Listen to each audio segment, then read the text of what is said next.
ମୁଁ विश्वास करे जे ଆମ ଦେଶର आर्थिक राजनैतिक एवं सामाजिक प्रगति पथरे दुर्नीति ही सबुठु बड़ प्रतिबंधक। ମୁଁ विश्वास करे जे दुर्नीतिर मूलोत्पाटन निमंते समस्त अंशीदार यथा सरकार नागरिक समुदाय तथा घरोई क्षेत्र एकत्र होई कार्य करने आवश्यक।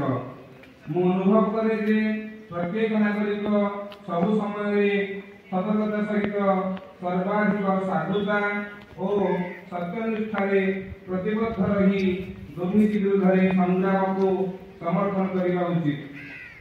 मुझे शपथ लेवाक जाऊँगी जीवन प्रत्येक क्षेत्र में सचोटता एवं आईन शासन को अनुपालन करी उत्कोच नेबी नहीं किंबा देवी नहीं समस्त दायित्व को साधुता एवं स्वच्छतार सह संपादन करी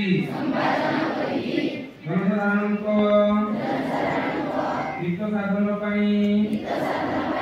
कार्य करी निज व्यक्तिगत आचरण दृष्टांतमूलक साधुता बजाय रखी